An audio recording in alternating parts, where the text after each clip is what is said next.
जय हिंद दोस्तों 8वें वेतन आयोग को लेकर के लगातार संशय पैदा हो रहे हैं और आज से नहीं दोस्तों, पिछले 2 साल से जब से 8वें वेतन आयोग के गठन की मांग की जा रही है कर्मचारियों के द्वारा, संगठनों के द्वारा। और संशय क्यों और क्या पैदा हो रहे थे, जैसा कि आपको पता है कि 7वां वेतन आयोग 1 जनवरी 2016 से लागू हुआ था, तो जो 8वां वेतन आयोग था उसे 1 जनवरी 2026 से लागू होना था। और जो वेतन आयोग होता है वो कर्मचारियों की सैलरी, अलाउंसेज, पेंशनर्स के पेंशन रिवीजन की बढ़ोतरी को लेकर के जो रेकमेंडेशन देता है, तकरीबन 18 महीना लगा देता है। और ऐसे में लगातार मांग उठाई जा रही थी कि सरकार अब 2026 आने वाला है और सरकार ने अभी तक इसका गठन नहीं किया है पे कमीशन का। तो कर्मचारियों और संगठनों की तरफ से एक तो कई कर्मचारियों और पेंशनर्स से भी यह की तरफ से यह संशय उठाया जा रहा था कि यह सरकार पे कमीशन देगी या नहीं देगी। उसके बाद सरकार के द्वारा जो है एक फाइनेंस बिल लेकर के आया जाता है, उससे पेंशनर में और भी चिंता और भी संशय पैदा हो जाते हैं कि क्या सरकार अब पेंशनर्स को भी 8वें पे कमीशन से बाहर कर देगी, अगर लेकर के आएगी भी। तो समय समय पर यह संशय उठते रहे और इन सवालों पर संशय की सुई और भी ज्यादा कब गहरा जाती है जब सरकार इनके ऊपर कुछ गोलमोल सा या फिर अनक्लियर जवाब देती है। हालांकि कुछ मुद्दों को लेकर के जनवरी में जनवरी 2025 में सरकार ने इस चीज का अनाउंसमेंट किया कि वो 8वें वेतन आयोग का गठन करेंगे। तो एक संशय तो सभी कर्मचारियों, संगठनों और पेंशनर्स का दूर हुआ कि 8वां वेतन आयोग का गठन होगा। लेकिन गठन जो गठित होना था वो कब होगा, फिर उस पर संशय हो गया कि भाई जनवरी से लेकर के लगातार मांग की जा रही थी, भाई आपने घोषणा तो कर दी 8वें वेतन आयोग की, लेकिन गठन कब करोगे।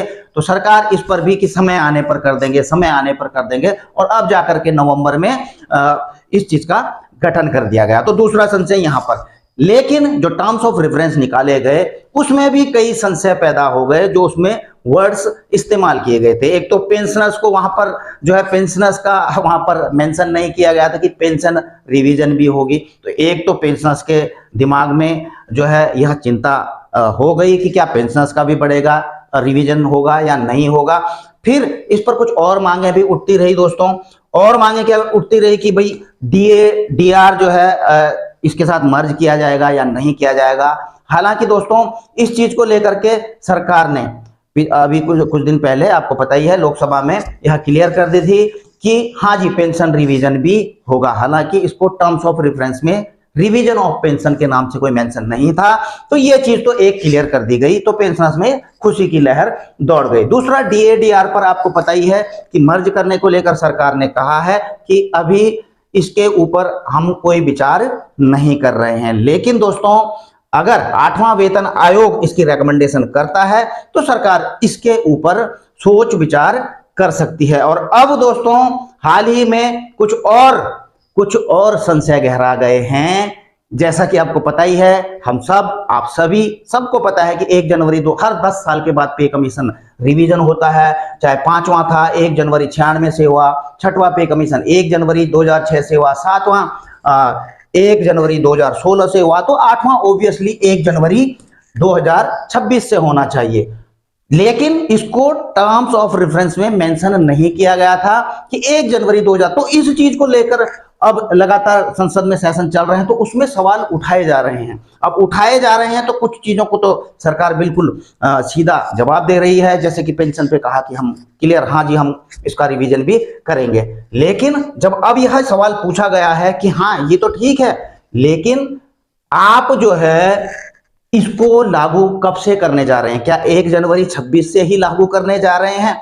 तो दोस्तों यहां पर गवर्नमेंट ने कोई भी क्लियर जवाब नहीं दिया और सीधा कहा कि इसके बारे में सरकार आगे बताएगी, यानी कि यह सरकार के द्वारा डिसाइड किया जाएगा कि इसे लागू कब से किया जाएगा।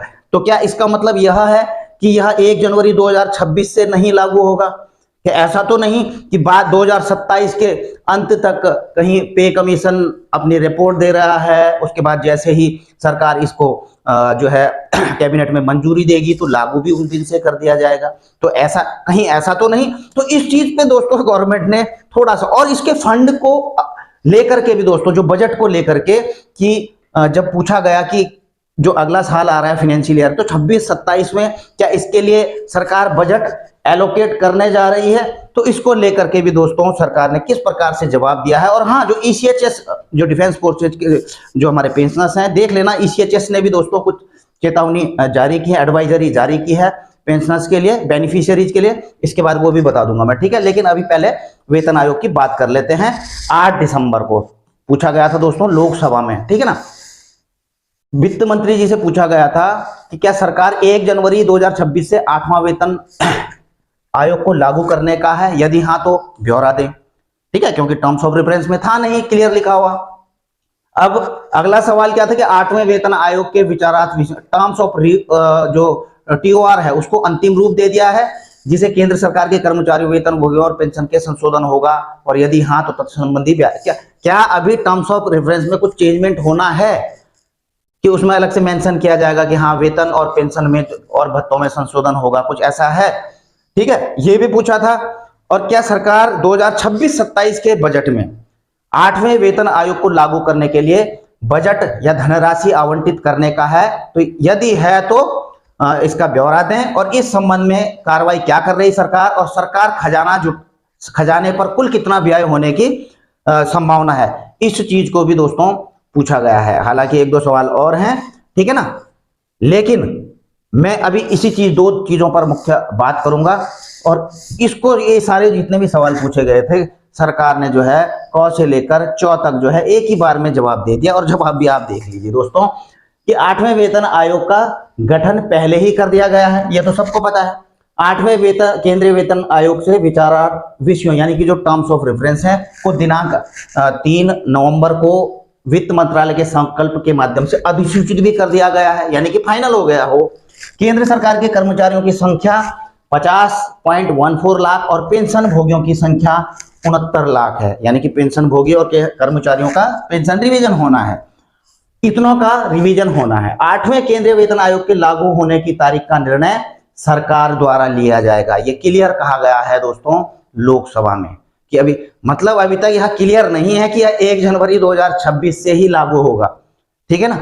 तो यहां इसका निर्णय कौन लेगी दोस्तों, सरकार लेगी। सरकार 8वें केंद्रीय वेतन आयोग की स्वीकृति सिफारिशों को लागू के लिए निधियों का समुचित प्रावधान करेगी। अब देखिए दोस्तों, एक और चीज है, एक तो मैंने यह कहा है आपको कि यह क्लियर नहीं है कि 1 जनवरी 2026 से लागू होगा या नहीं, लेकिन दोस्तों ऐसा भी नहीं है कि यह 1 जनवरी 2026 से नहीं लागू होगा, अगर सरकार यहाँ पर इस चीज को क्लियर नहीं कर रही है। आपने पहले भी देखा होगा, पहले के वेतन आयोगों में भी देखा होगा दोस्तों कि 1.5 2 साल के बाद आया था, रिकमेंडेशन दी गई थी, उसके बाद जैसे आप 6वां पे कमीशन ही लगा लीजिए, 2 सितंबर 2008 में जाकर के हुआ था, लेकिन उसको लागू जनवरी 2006 से किया गया था।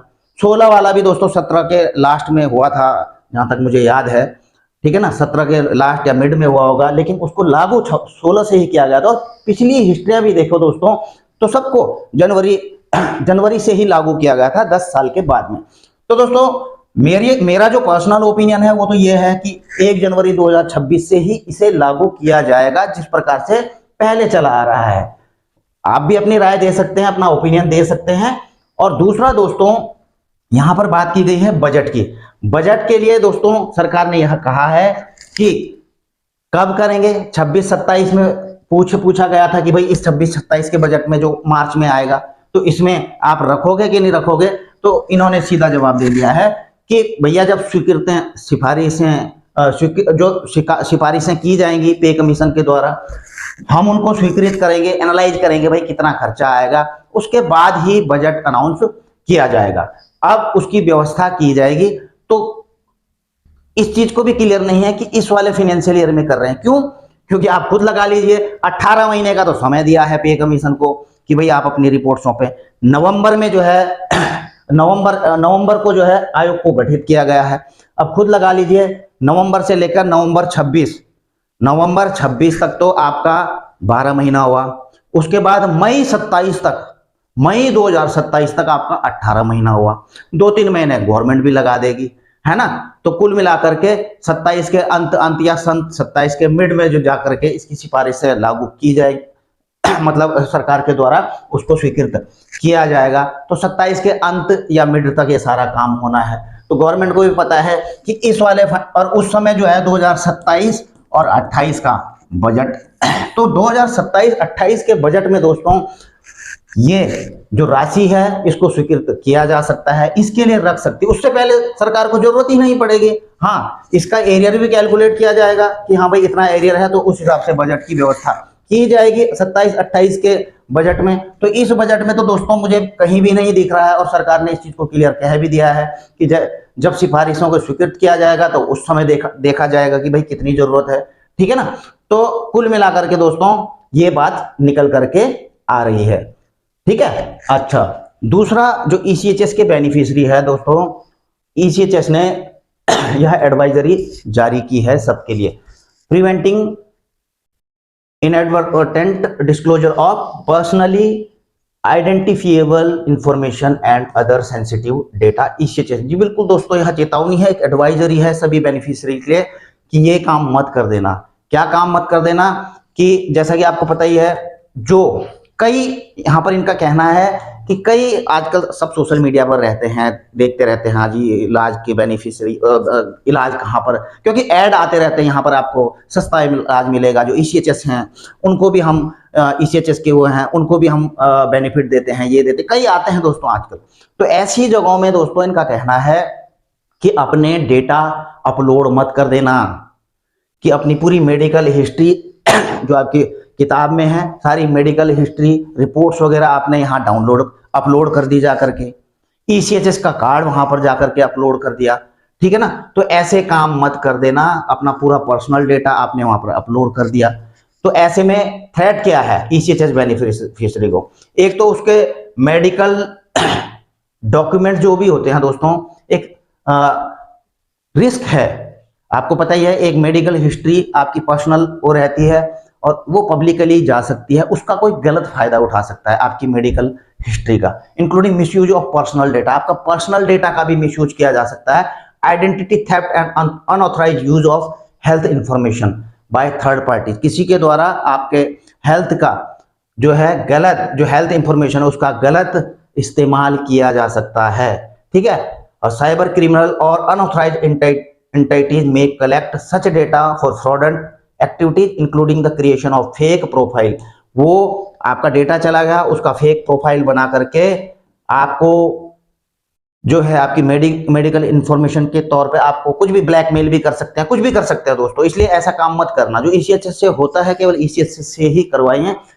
सिविल की कुछ वेबसाइटों में जाकर ये सारा डेटा अपना अपलोड मत कर देना। तो एक तो बड़ा सेंसिटिव है दोस्तों, तो ये काम मत करना। इस चीज को लेकर आपने देख ही ली है कि आपने कहीं उसमें लेबोरेटरी की रिपोर्ट ये मत करना दोस्तों, इस चीज को बिल्कुल दोस्तों। एडजुटेंट जनरल ब्रांच ईसीएचएस ने इसको, मिनिस्ट्री ऑफ डिफेंस ने इसको जारी किया है, तो इस चीज का ध्यान जरूर रख लेना दोस्तों। बाकी दोस्तों 8वें पे कमीशन को लेकर के अपडेट्स आती रहेंगी, नई अपडेट्स उनके बारे में, और पेंशन वेंशन के बारे में थोड़ा बहुत दोस्तों मैं आपको बताता ही रहता हूँ जब मुझे समय लगता है। तो वीडियो अगर अच्छी लगी हो तो जरूर लाइक शेयर कर सकते हैं। आप अपनी राय जरूर लिख दिया करें दोस्तों कि आपके क्या ओपिनियन है इन चीज़ों पर। बाकी दोस्तों सरकार बीच बीच में क्लियर करती रहती है, हाँ जी ये होगा ये नहीं होगा, लेकिन कुछ कुछ अनक्लियर जवाब होते हैं जिसके कारण से फिर से वही संशय पैदा हो जाते हैं, ठीक है ना। हालांकि कुछ समय के बाद या उस चीज़ को क्लियर किया जाता है, लेकिन जो है संशय तो पैदा होते ही रहते हैं, ठीक है।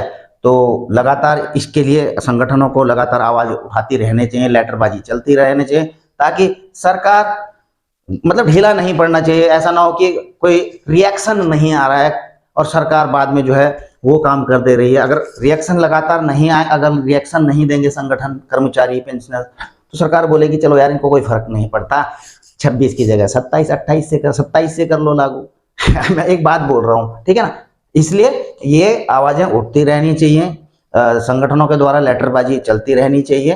तो ये चीजें होती रहनी चाहिए ताकि सरकार को भी ध्यान रहे कि ना जी अगर गलत कर दिया तो भैया सर जो कर्मचारी हैं, पेंशनर्स हैं, वो नाराज हो सकते हैं, संगठन नाराज हो सकते हैं, ठीक है। तो ये चीजें हैं। तो वीडियो करूंगा यहीं पर समाप्त, जल्द नई वीडियो लाने की कोशिश करूंगा। धन्यवाद। वंदे मातरम।